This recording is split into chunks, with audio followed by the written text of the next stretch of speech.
Hi! In front of me is Motorola G14 and today I would like to show you how you can add emergency contacts on this Motorola.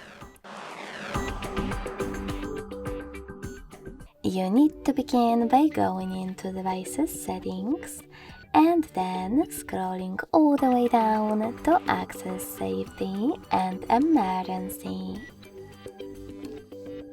Following that, click on Emergency Contacts and choose Add Contact.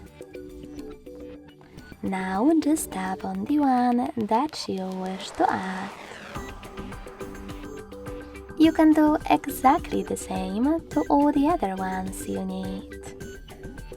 In order to delete one of them, select this X next to the one that you wish to get rid of and tap on Remove in the pop-up.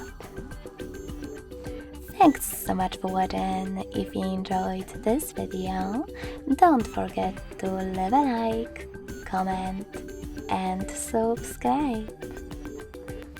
Bye!